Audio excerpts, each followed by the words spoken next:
l'accès au territoire national burkinabé est conditionné par la présentation d'un visa valide, et ce, à l'exception, bien sûr, des dispositions d'exemption de visa prévues dans certains accords bilatéraux ou communautaires. Aujourd'hui, avec ce rapport, et ce conformément à la vision panafricaniste du chef de l'État, le Burkina Faso réaffirme sa ferme volonté de raffermir les liens historiques de fraternité entre les peuples africains. Désormais, avec ce rapport, aucun ressortissant africain ne déboursera une somme pour s'acquitter des frais de visa. Le Burkina Faso, le pays des hommes intègres. Aujourd'hui, nous sommes au Burkina Faso. Le pays est dirigé aujourd'hui par Ibrahima Traoré, l'un des plus grands leaders de notre temps moderne.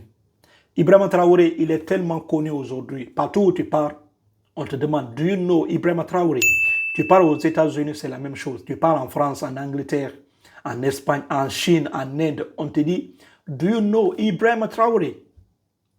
Il est même connu plus que beaucoup de présidents africains parce qu'il fait des choses exceptionnelles. Le Burkina Faso, dirigé aujourd'hui par Ibrahima Traoré, vient de prendre une décision historique, supprimer les frais de visa. Les frais de visa sont supprimés. Tu peux te rendre aujourd'hui au Burkina Faso, visiter le pays, faire le commerce, le business et te retourner chez toi sans aucun problème si tu es africain. Oui, tu viens d'Afrique du Sud, tu viens du Kenya, tu viens d'Afrique centrale, peu importe, il suffit juste d'appliquer le visa, partir à l'ambassade ou appliquer en ligne, avoir le visa pour venir visiter le pays. C'est un acte panafricaniste, un acte à saluer. Il envoie un message très fort que l'Afrique, c'est chez nous. Le Burkina Faso, c'est chez vous. Vous êtes les bienvenus. Ces idéologies s'alignent parfaitement à l'idéologie panafricaniste, tant rêvée par Thomas Sankara, tant rêvée par Kwame Nkrumah, tant rêvée par Cheikh Anta Diop. Thomas Sankara disait toujours que nous devons oser, l'Afrique doit oser inventer l'avenir. Et pour inventer l'avenir, il faut de l'union. Sans l'union, on ne peut pas évoluer. Kwame Nkrumah disait toujours que l'Afrique doit s'unir aussi. Cheikh Anta Diop, il disait que les Africains doivent s'unir. Sans l'union, l'Afrique devient un géant au pied d'Agile.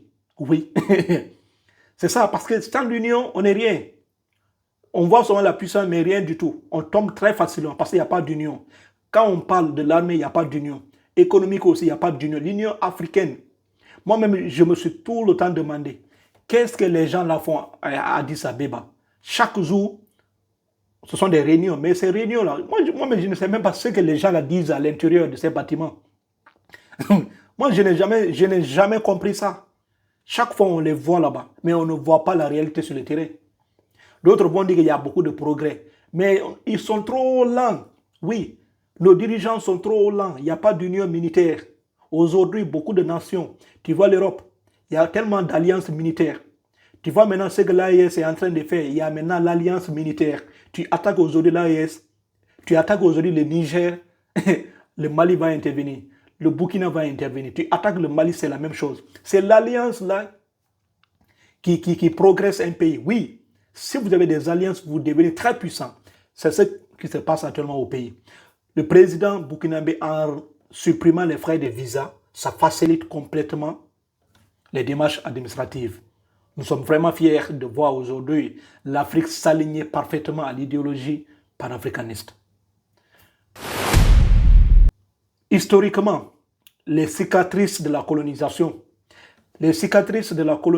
sont encore présentes où l'avenir de tout un continent a été décidé à Berlin. Les gens sont venus diviser le continent africain, créer des frontières artificielles. Oui. Et c'est ça qui fait aujourd'hui, les gens parlent d'immigration. Quand tu parles aujourd'hui d'immigration, moi je ris. C'est que la vie, il n'y a pas un fait sans cause. Les Africains ne connaissaient pas ce qu'on appelle aujourd'hui immigration. Personne ne connaissait l'immigration. Vous voyez l'Éthiopie, ça fait des milliers d'années, l'Éthiopie avait des alliances, avait signé des pactes avec certains pays européens. Mais les Éthiopiens ne sortaient pas. Les Éthiopiens ne se déplaçaient pas pour aller en Europe. Pourquoi? Parce que les gens n'en étaient pas provoqués. l'Afrique vivait paisiblement. Même si ce n'est pas tout à fait clair paisiblement, mais au moins, il y avait au moins la dignité de chaque peuple. Les peuples n'étaient pas divisés.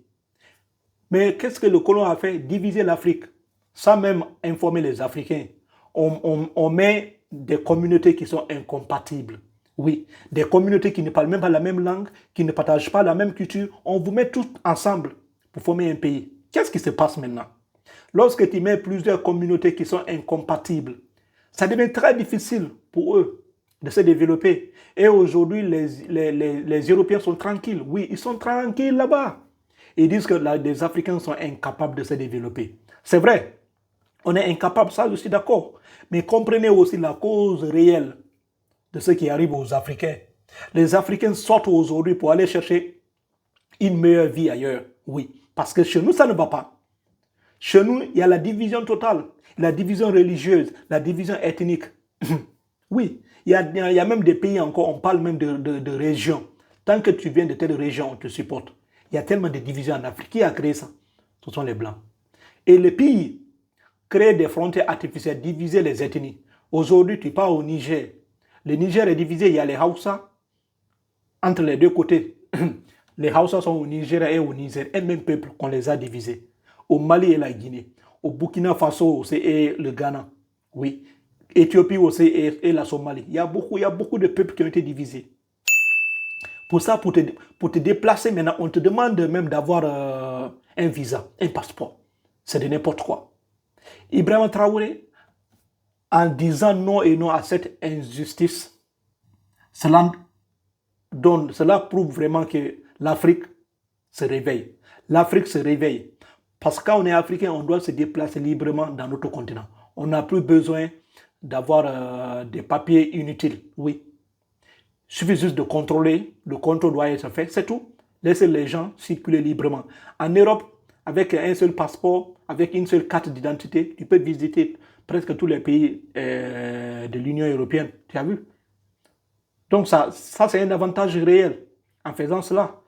Dans cette vidéo, maintenant, on va essayer de comprendre l'avantage réel en supprimant les visas, les frais de visa. En supprimant les frais de visa, qu'est-ce qui va se passer? Premièrement, d'abord, ça facilite la mobilité intérieure entre les États. Ça facilite le commerce. Les hommes d'affaires, les commerçants, etc. peuvent se déplacer très facilement d'un pays A vers un pays B. Peuvent rentrer facilement au Burkina Faso, faire leurs affaires et se retourner librement. C'est ça un avantage. Tu n'as plus besoin de passer des nuits blanches, attendre le visa, donner beaucoup d'argent. Parce que tu n'as pas beaucoup d'argent, tu es obligé de donner beaucoup d'argent pour avoir le visa. Donc en supprimant ces visas, en supprimant les frais de visa, c'est très facile.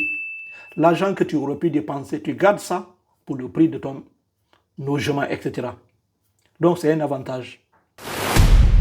Deuxième avantage, c'est quoi? Le commerce intra-africain. Oui, surtout les petits commerçants. Les petits commerçants aussi profitent de ça. Parce qu'il y a des commerçants qui viennent souvent au Burkina Faso faire les affaires et se retourner. En supprimant les frais de visa, ça facilite aussi les citoyens à se déplacer très facilement, faire le commerce et se retourner. Donc c'est un avantage réel aussi. Troisième avantage aussi, c'est quoi? On a un avantage culturel et touristique. En supprimant les frais de visa, les gens peuvent venir facilement d'Ouganda, de Kenya, Afrique de l'Est, Afrique centrale, Afrique du Sud, venir visiter le Burkina Faso, participer à des activités culturelles et se retourner très facilement sans payer beaucoup d'argent. Parce que si tu viens de ces régions, tu dois payer beaucoup d'argent. Tu dois payer $100, parfois $200 pour avoir les visas. Parce que nous ne sommes pas dans la même organisation. En Afrique de l'Ouest, c'est la CEDEAO. De l'autre côté, on parle du CEMAC. Et aussi, il y a aussi leur communauté, il y a aussi leur organisation. Donc ici, chacun a ses propres organisations avec ses propres principes. En supprimant ça, en supprimant les frais de visa, ça facilite. Tu viens facilement, tu fais tes trucs et tu te retournes. Ça aussi, c'est un avantage réel. Et aussi, ça renforce l'identité panafricaine. Oui, parce que quand on est panafricain, c'est d'abord ça, l'unité. Il faut d'abord de l'unité. S'il y a l'unité, on peut progresser. Ibrahima Traoré, en faisant ça, il s'aligne parfaitement à l'idéologie panafricaniste. Oui, qui ont tout le temps été proclamée par Kwame Nkrumah, Thomas Sankara, Patrice Emery Lumumba, etc. Ibrahim Traoré s'aligne parfaitement à cette idéologie. Ça, c'est un acte fort. Il envoie un message très fort aux autres aussi de faire la même chose. Les désavantages maintenant. En supprimant les frais de visa, c'est bien de supprimer, mais c'est l'argent là que tu ne vas pas payer. Mais le visa, tu vas partir chercher. Tu vas appliquer en ligne. Tu vas partir à l'ambassade. Et comme le visa encore, tu dois encore partir à l'ambassade, ça crée un problème. Surtout même des problèmes administratifs. Si le système n'est pas performant, si le système est trop lent, ça peut créer un problème. Tu peux beaucoup retarder avant d'avoir le visa. Ça aussi, c'est un des désavantages directs. Parce que ça peut te bloquer, ça peut retarder ton voyage. Deuxièmement aussi, le système peut craquer. Si le système n'est pas trop performant, oui, ça peut craquer complètement. Parce que s'il y a trop de personnes qui appliquent en même temps et que le système n'est pas bon, la capacité du système, du serveur est trop lente, ça peut créer aussi un problème. Donc ici, plus de demandes, ça demande aussi plus de gestion aussi rigoureuse. Oui, il faut une gestion très forte pour pouvoir accueillir plusieurs demandes en ligne. Ça aussi, c'est aussi un désavantage. Et le troisième désavantage, c'est quoi ici? La position du Sahel. Le Sahel aujourd'hui est une zone instable. Si vous laissez tous les gens se rendre dans votre pays, cela crée un problème. Ça veut dire qu'il faut renforcer votre système de défense. Il faut renforcer tous les systèmes possibles. Parce que les gens peuvent venir avec d'autres intentions dans le but de financer les terroristes, etc. Parce qu'aujourd'hui, le Sahel fait face à l'insécurité totale. Et pour ça aussi, il faut avoir un contrôle efficace, contrôle des frontières. C'est extrêmement important. Sinon, n'importe qui pourra rentrer dans le pays et créer le chaos total. Ça aussi, il faut revoir ça. Et aussi, manque de réciprocité. Il n'y a pas de réciprocité entre ces États. Le Burkina Faso a fait ça. Le Burkina Faso a supprimé les frais de visa. Mais les autres aussi n'ont pas fait. Beaucoup de pays aussi n'ont pas encore fait ça. Cela crée aussi un problème majeur. Parce que le Burkina Faso a supprimé le frais de visa. Mais les autres non. Ça veut dire que les Burkinabés auront toujours les mêmes difficultés aussi ailleurs. On voit que cette décision prise est seulement sur un seul côté. Et nous voulons que tous les pays aussi africains aussi fassent aussi la même chose. C'est ça notre souhait. Il faut que tous les pays africains aussi fassent exactement la même chose. C'est ce que le Burkina Faso est en train de faire. Parce que ça y va dans l'intérêt de tous les Africains. Et si le Burkina prend cette décision-là seul, les autres pays aussi doivent le suivre. Mais d'autres pays aussi ont commencé à faire ça. Le Kenya en a fait. Tu as vu? Et certains pays même le font maintenant actuellement en Afrique. Je ne connais pas parfaitement la liste totale, mais beaucoup de pays ont commencé aussi à faire ça. Supprimer complètement les frais de visa. Oui. D'autres maintenant n'ont même pas besoin de prendre les visas. Si tu es africain, tu pars. Pour le Burkina Faso, tu vas toujours appliquer en ligne, tu vas toujours chercher un visa. Oui, tu vas chercher, mais c'est l'argent là, c'est les frais là que tu ne payes pas. Mais tu vas aller chercher le visa. En allant, tu vas demander le motif de ton voyage. Pourquoi voulez-vous voyager au pays? Tout cela, après avoir expliqué les raisons, les motifs de ton voyage, on pourra te donner le visa et venir visiter le pays. C'est un acte très fort, un acte à saluer. Donc, il faut promouvoir l'unité africaine. C'est ça le souhait total des Africains.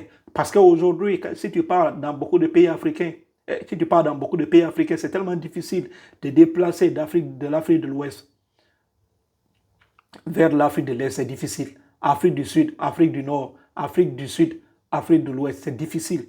Donc, Afrique du Sud, Afrique de l'Est, tout ça là, ce sont des choses extrêmement difficiles.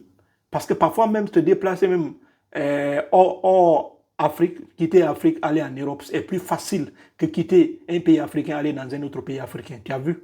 Donc, c'est Ibrahim Traoré en supprimant ça, c'est un acte très fort.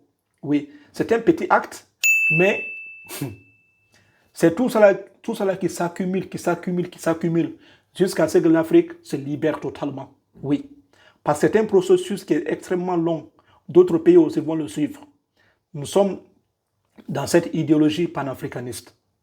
Laissez-moi aussi en commentaire ce que vous en pensez, parce que j'ai vraiment hâte de vous lire. Merci et merci. Prenez soin de vous.